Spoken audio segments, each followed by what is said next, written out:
Hello, Sorour. Nice to meet you. Hello.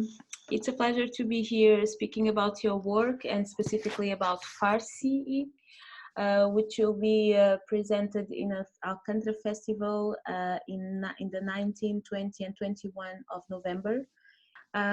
So normally I start these interviews with a very open question about how are the artists working, because some of them are in residencies and the pieces are not closed.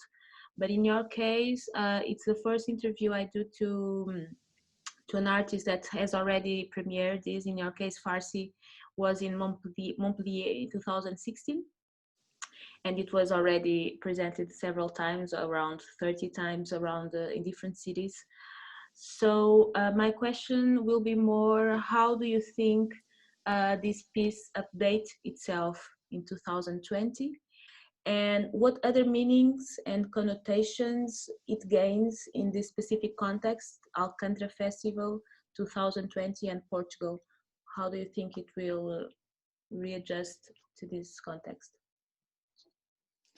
Yeah, I think this work is very special. It's always like super fluid, and I think it's like something who is like especially changed a lot during the time, related to different contexts, different audience, different festivals, different places. Also related to my own body, which is like a body in transition, which is like constantly changing somehow. And in this context of Alcantara, I think Alcantara is for me somehow alternative space, especially who is like engaged with some kind of question related to queerness, related to like somehow the discourse who are not going to the same direction that the normativity and norm. Mm-hmm. I think it's interesting to be present in this festival, and more personally because I was also in residency in Lisbon at that place, and I also gave a workshop.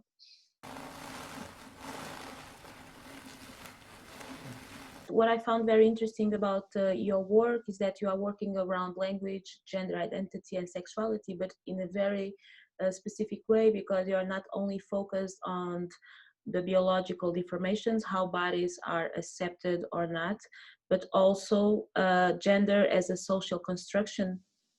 But then there's this third layer about linguistic definitions and about language and the gender of words and objects, because the key questions you have are also, what does it mean to talk about identity and gender in the language that attributes gender to words themselves? So what is the answer in terms of your creative process and the way your body answers this on stage? I don't know if it was clear. Yeah, I think that, as you said, it was like it's super difficult to work with words who has gender somehow, because this piece was like created in France, and the French language is super gendered language, and yeah, somehow the question was that, and at the same time there's a lot of layers, I think, going through, and who makes like replaced a little bit this question related to language, to work literally with the language and to play with this true language too. Because firstly, I was like trying to deconstruct the language and this way of communication, who always try to how to say, who try to put you in a norm somehow. And it's like, yeah, language, we know that it's super important. It's the way we are looking at the things and we are thinking about the things, because before the vote there was, we don't know if the we could like think somehow. So I think it's super important the way that we are also construct and we are like how educated in and grew up with a language, and how our world is totally limited to that, the way that we are thinking about the things. That's super interesting things related to the gender, because it's even like it's somehow for me it's a like a law.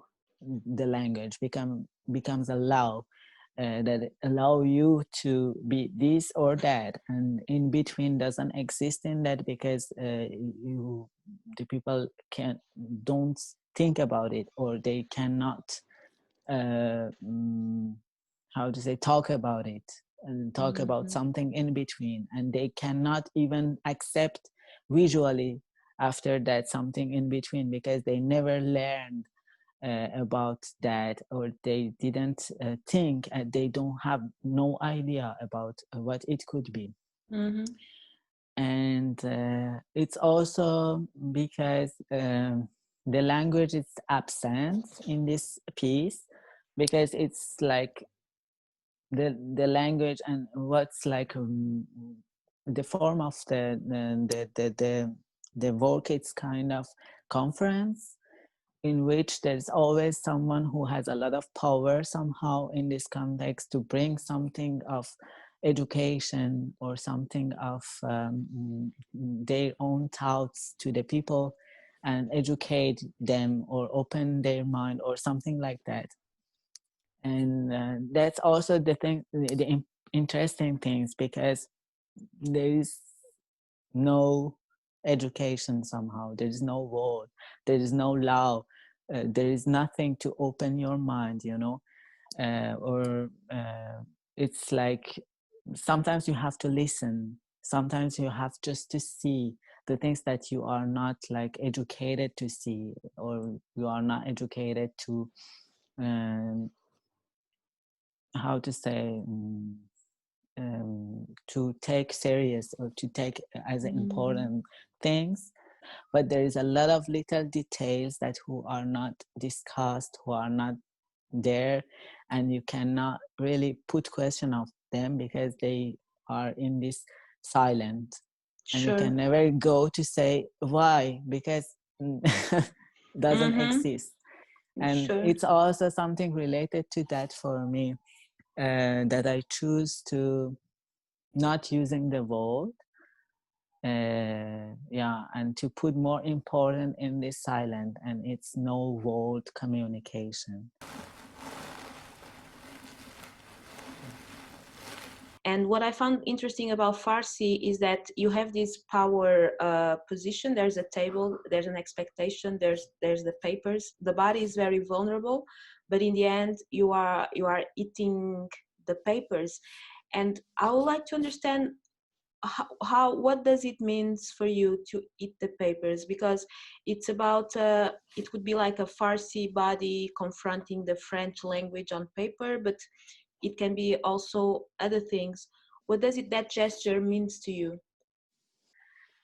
Somehow for me it was like I was thinking a lot about this also, things of inside and outside, what is like in a like sexual term, or like in more psychological, or more in a space, about a space, what's like inside a space and what's like outside a space, and all of these things related to the body and the limits that it could put, and the border that it's built from people to the other people, and from a person to the space.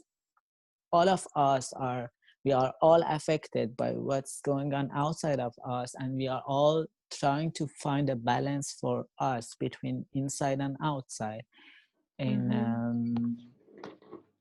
In a dance, it's super like obvious, because you are super connected to your body and considering this out and in as a two spaces, and to finding the balance and the things like that becomes the different technical um,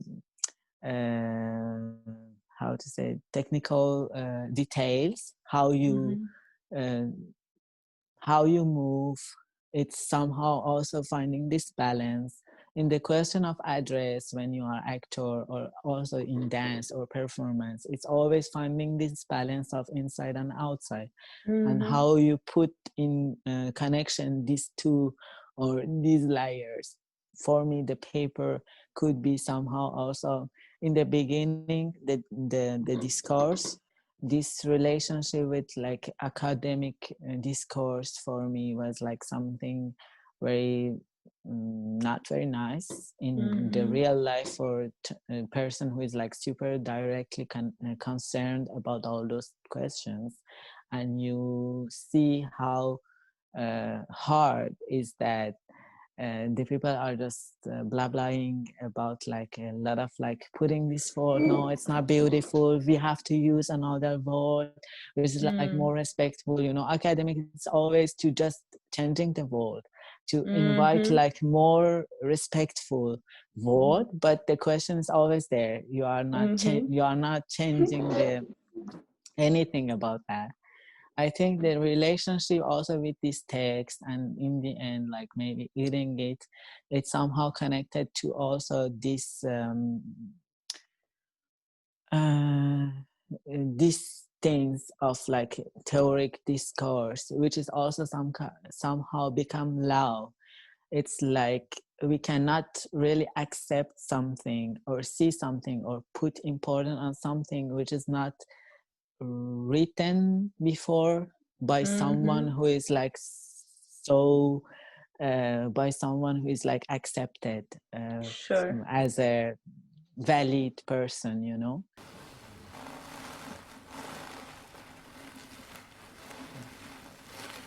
And I think the art system is also accomplice, or somehow they are inside these logics of reproducing our identity on stage in a way that the cisgender and the whiteness will consume it. So my question is about that, is about your subjectivity, your body, not as a result of the oppressions, but what are you pointing about the art system itself? And I was thinking that if we think that cisgenderness and whiteness are forms of ontological thievery, we will have to rethink the entire contemporary art system, because it's like unrepairable the way it works as a device for the white cisgender consumption and exploitation of the other. And sometimes our works are done inside this box. So my question is basically, how do you think you can disrupt this box, and how do, not only in this work but in other works you have, how do you think it is possible to question that inside the art system? Yeah, I think it's super hard because as artists, maybe you have some kind of you have a lot of limits to go through, really changing big things. But I it's not very hopeful. I'm so sorry.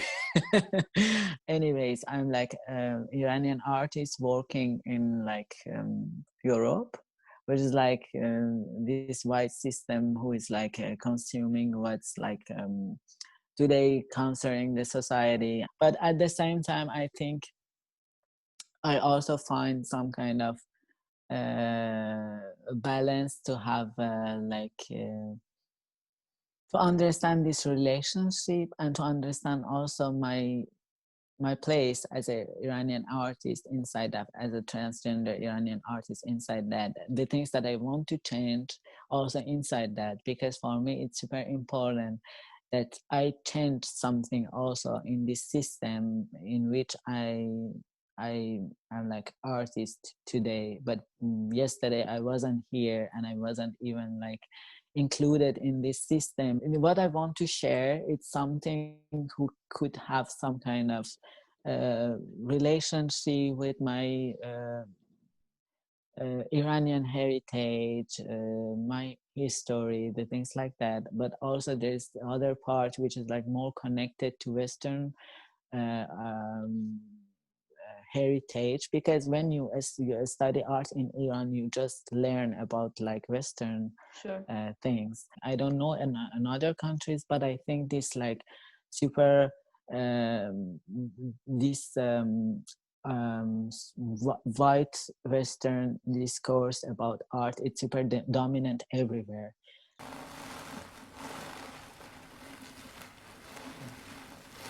I was here listening to you and thinking about your work, and it's true that the political conjunctures, they change, but the oppression is also fluid. And when we talk about gender fluid, we also have to be aware that the oppressions, they change the scenario, they change the structure, but they also, it's like a continuum. Because for instance, in one hand, in your native language, in Farsi, there's no distinctions on the basis of gender. But then on the other hand, in French there are, but also in Iran, the sexual identity, like yours, is much more subversive and much more political also in that context, because the possibility of just being fluid is not accepted by law. So still, you, in a magazine, in some interview you did to Ma Culture, you finally said that je me sens beaucoup plus politique en France qu'en Iran, that you feel more political in France than Iran. So I would like to understand these limits, because we are always struggling with these different kinds of oppressions, but finally there are some places that makes your political role possible. But do you really feel that today? I don't know when did you answer that interview, but where are the limits of the possibility of being or not being political, doing your work? In Iran, I was also in the beginning of my work. I wasn't really very known, even in the underground scene. And yeah, that's the difference. But in France, I am super visible as an artist, and I'm considering like as a person of color, from like a Muslim culture, who's like constantly referred to being Muslim. Yeah. And because I'm from Iran, and yeah, so all these like layers makes me feel more like more political at some point. Also, I think it was like super intense period of time when I was a student, and I had this experience like my whole 2 years of being a student. It was too much of feeling like super political, because yeah, I was always referred to the things that I was like, wow, I didn't know that, you know.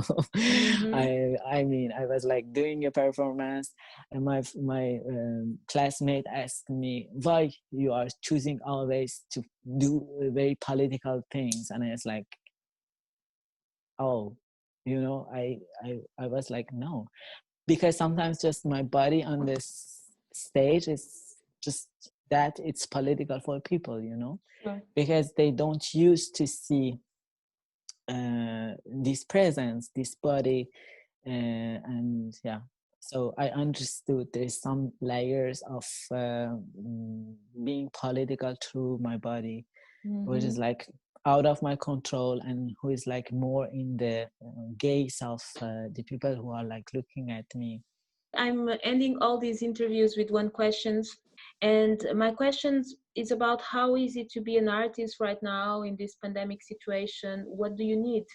During the pandemic, everything was canceled, and we were like a little bit like in big questions, if we can continue to work or we have to stop working or what's going on. Sometimes it felt like nice to have like a little bit pause and to rest a little bit more, but it got a little bit too much rest in the end.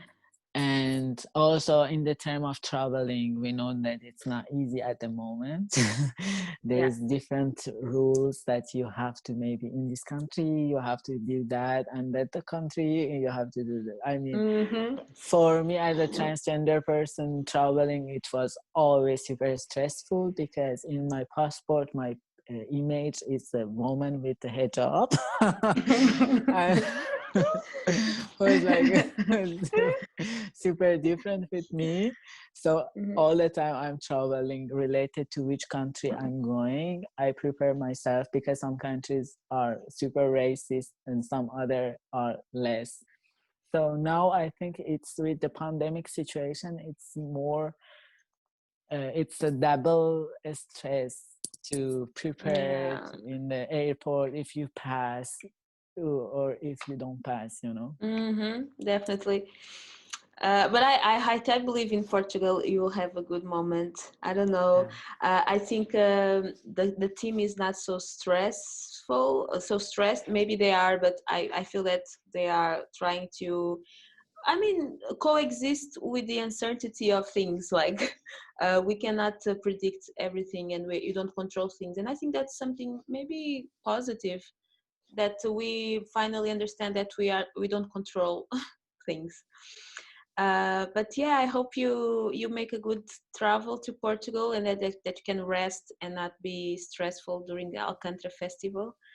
And I hope to meet you, and I hope to see your piece, Farci, here. Have a good day, have a good next weeks, and thank you so much for your time. Thank you.